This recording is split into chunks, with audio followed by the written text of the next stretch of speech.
Assalamu alaykum wa rahmatullahi wa barakatuh, mes frères et sœurs. L'histoire de l'Hégire, le voyage sacré du prophète Mohammed sallallahu alayhi wa sallam de la Mecque à Médine est rempli de leçons de foi, de persévérance et de la puissance de la miséricorde d'Allah subhanahu wa ta'ala. Aujourd'hui, je vais vous raconter l'histoire de Suraqa ibn Malik, un homme qui, poussé par la cupidité, tenta de capturer le prophète sallallahu alayhi wa sallam, mais dont le cœur fut finalement touché par la lumière de l'islam. Imaginez un instant le désert brûlant, le soleil impitoyable et un homme, Suraqa ibn Malik, un guerrier redoutable, un chasseur de primes renommé, galopant à la poursuite du prophète sallallahu alayhi wa sallam et de son fidèle compagnon Abu Bakr radiyallahu anhu. Pourquoi cette poursuite ? Parce que les chefs de la Mecque, les Quraysh, avaient promis une récompense extraordinaire, 100 des plus beaux chameaux à celui qui capturerait le prophète sallallahu alayhi wa sallam, mort ou vif. Imaginez, 100 chameaux. À l'époque, c'était une fortune colossale, de quoi vivre dans l'opulence pour le reste de ses jours. Suraqa, attiré par cette promesse de richesse, se lança à corps perdu dans cette chasse à l'homme. Il faut savoir que Suraqa était un homme du désert, un pisteur hors pair. Il pouvait suivre une trace comme personne, déchiffrer les moindres indices laissés sur le sable. Il était connu pour son habileté à la guerre, un homme qui ne s'intéressait qu'à l'art du combat. Son surnom, Abu Sufyan, résonnait avec respect et crainte dans le désert. Mais ce jour-là, sa cible n'était pas un guerrier ordinaire. C'était le messager d'Allah subhanahu wa ta'ala, le sceau des prophètes, Muhammad sallallahu alayhi wa sallam. Suraqa était confiant, il se disait « C'est moi qui vais les trouver, je suis le plus compétent, je connais le désert comme ma poche. » Et il avait raison, il était le plus apte à les retrouver.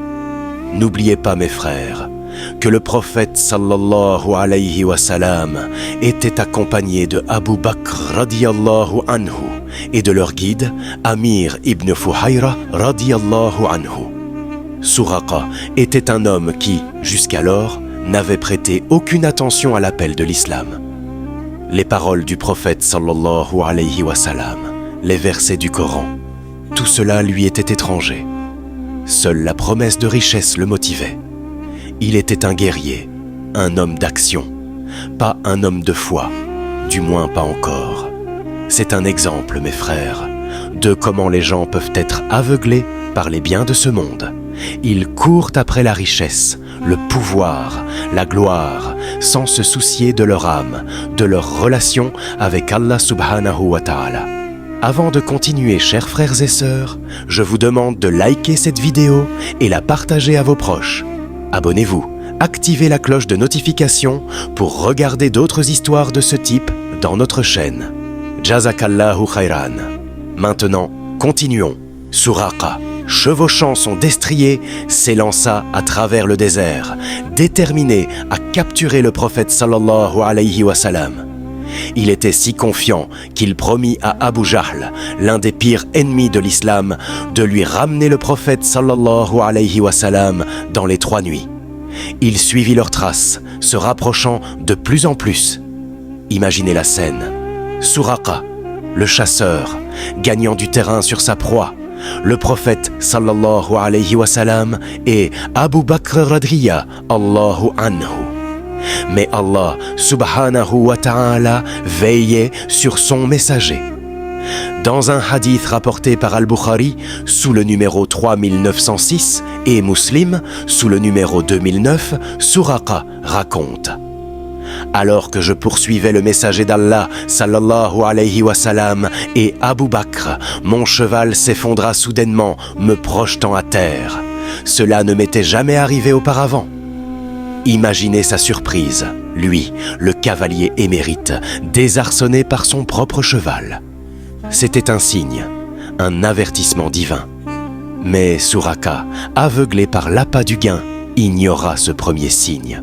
Il se remit en selle, se rapprocha encore plus du prophète sallallahu alayhi wa sallam. Mais une fois de plus, son cheval s'effondra, le projetant à terre avec encore plus de violence. Suraka était perplexe. Il ne comprenait pas ce qui se passait. Il essaya même de consulter ses flèches divinatoires, une pratique courante chez les Arabes de l'époque. Mais les flèches lui indiquaient de renoncer à sa poursuite. Malgré tout, l'avidité l'emporta. Il se dit « 100 chameaux, c'est une fortune, je ne peux pas laisser passer cette chance ». Il remonta une 3e fois sur son cheval, ignorant les avertissements divins. C'est là que la situation prend un tournant extraordinaire. Suraka se rapproche tellement du prophète sallallahu alayhi wa sallam qu'il pouvait entendre sa récitation du Coran. Imaginez la scène, le prophète, poursuivi par un chasseur de primes, récitant calmement les versets du Coran, sans se soucier du danger imminent. Quelle sérénité, quelle confiance en Allah subhanahu wa ta'ala. C'est une leçon pour nous tous, mes frères et sœurs. Même dans les moments les plus difficiles, les plus dangereux, nous devons garder notre foi en Allah subhanahu wa ta'ala. Nous devons nous tourner vers lui, réciter son livre et trouver la paix dans son souvenir. Comme le dit Allah dans le Coran, dans la sourate Ar-Ra'd, verset 28. Ceux qui ont cru et dont les cœurs se tranquillisent à l'évocation d'Allah. N'est-ce point par l'évocation d'Allah que se tranquillisent les cœurs? Et là, pour la 3e fois, le cheval de Suraka s'effondre, le projetant violemment au sol. Cette fois, Suraka comprend.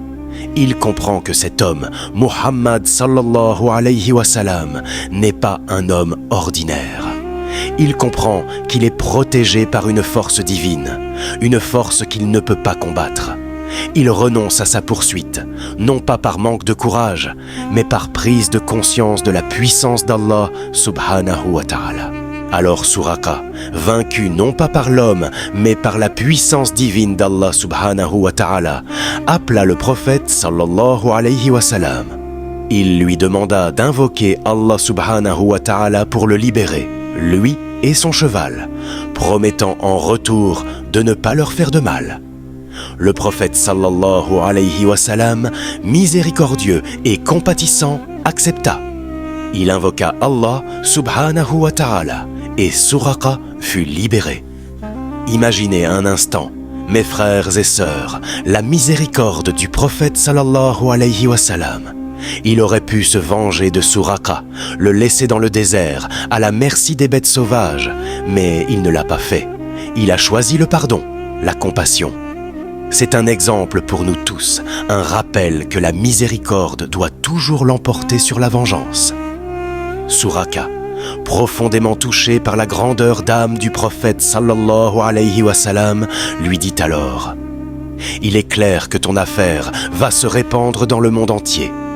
Je te demande donc de m'écrire une garantie de protection pour le jour où ton pouvoir atteindra ma région. » Suraka, qui était venu pour capturer le prophète sallallahu alayhi wa sallam, demandait maintenant sa protection.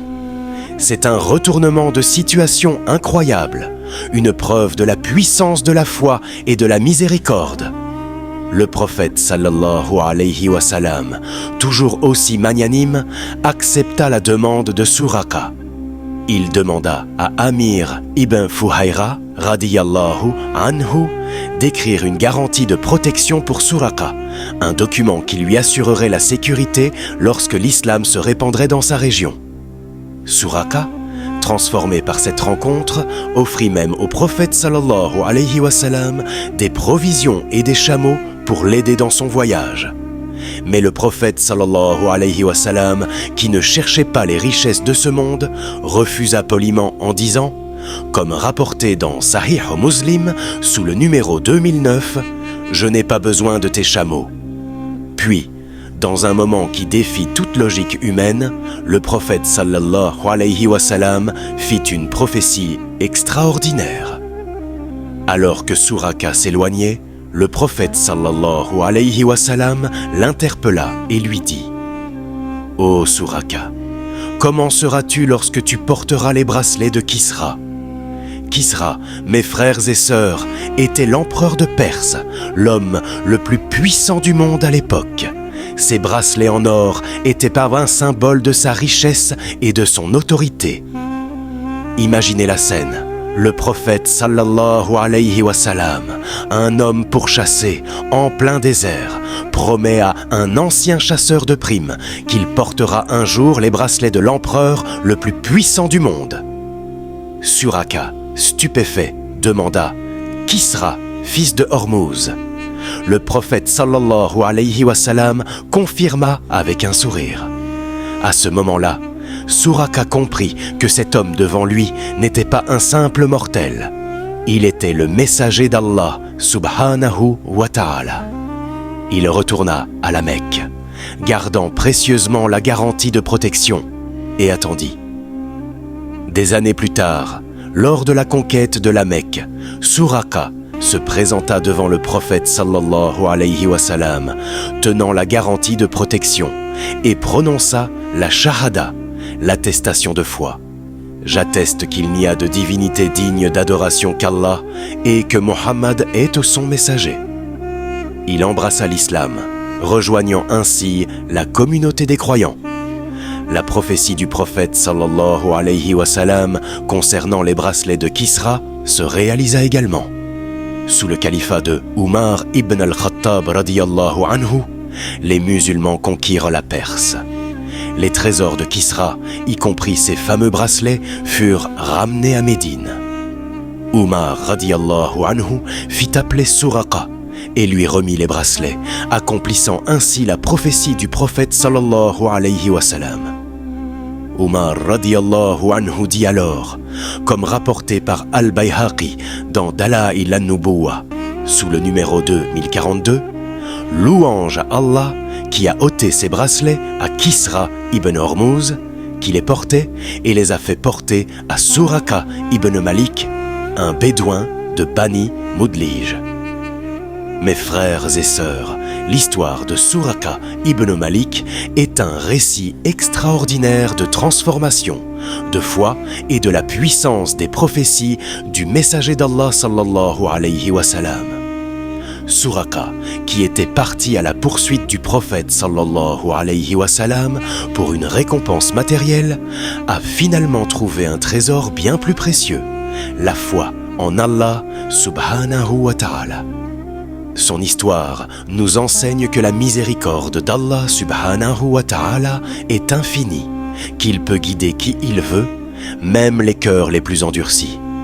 Elle nous rappelle également que les prophéties du prophète sallallahu alayhi wa sallam sont véridiques et que la victoire finale appartient toujours à l'islam. Qu'Allah subhanahu wa ta'ala nous guide sur le droit chemin, qu'il nous accorde la sagesse de comprendre les leçons de l'hégire et qu'il nous permette de suivre l'exemple du prophète Mohammed sallallahu alayhi wa sallam en toutes choses. Amin.